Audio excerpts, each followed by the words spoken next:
طيب مين اللي كنت بتتمتع بيه بقى في منتخب مصر للزمالك؟ في منتخب مصر نفس هو اللعيبه برضه؟ هم يعني احنا لما كنا 9 لعيبه من النادي الاهلي بتوع منتخب مصر. اه. فهم مفيش هم حد يعني احمد عيد مثلا؟ اه. احمد عيد لعيب كويس قوي، آه. بيعجبني انا جدا يعني. انا شخصيا بشوفه من افضل 5 لعيبه في مصر. ودلوقتي متفوق على ناس كتير، اه. يعني هو ممكن يكون يعني انت قعدت تقول بركات في المقدمه، يعني انا شايف ان هو ممكن يعدي ناس كتير جدا جدا يعني، احمد بس هو عيد. بعد شيكابالا. اه. بعد شاف شيكابالا. إن شيكابالا، انت عاشرت بقى اللي في الزمالك، شيكابالا ممتع. اه يعني لا فظيع يعني ما شاء الله يعني. شيكابالا متهيألي يعني انا ما شفتش لعيب زيه لغايه دلوقتي. يعني بصراحه كده، اه يعني اصل انا الناس هتبتدي تقارن، يعني انت في قيمه ابو تريكه في قيمته وشيكابالا بتشوف ان شيكابالا اعلى من ابو تريكه؟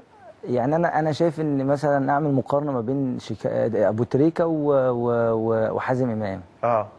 يعني اعمل ما مقارنه ما بين ينفعش ده. الاثنين دول. ما ينفعش شيكابالا يعني الاثنين دولت يتقارنوا بشيكابالا.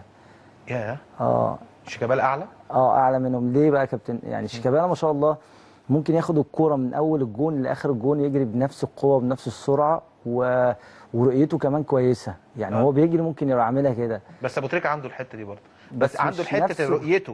انا مش لا نفس انا بتكلم. اللياقه البدنيه قصدك؟ بص يا كابتن، نفس القوه ونفس السرعه. اه. يعني ان انت تجري بنفس القوه وبنفس السرعه اه، دي يعني. مش موجوده عند انت حد. مثلا يا كابتن انت لعبت كوره، مثلا وانت معاك الكوره بتقعد تجري وواحد بيدافع عليك وانت بتجري بيفضل تعبان، يتعب شويه يتعب شويه يتعب.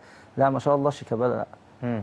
وبعدين شيكابالا ممكن ما شاء الله، بس يعني لو بطل حاجات كده يعني ما شاء الله بيجي في اخر الماتش تلاقيه بيرفع سبرنتات، ما فيش حد في مصر بيعمل كده. امم.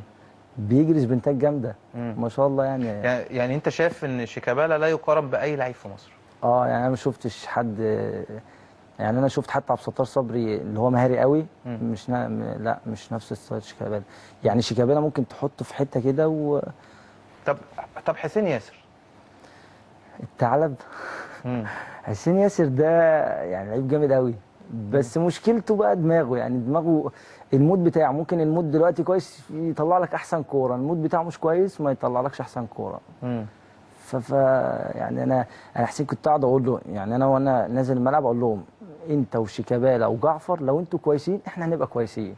امم. فيقول لي يعني. واحمد جعفر. واحمد جعفر. طب ايه رايك في احمد جعفر بجد كراس حربه بقى؟ هو هيفضل يعني هم هيفضلوا يجيبوا فراوده كتير، يعني هيفضلوا يجيبوا فراوده هو ده احمد جعفر هيفضل فرود نادي الزمالك فعلا. لسنوات كتيره يعني. يا اه دي وجهه نظر. دي وجهه نظري.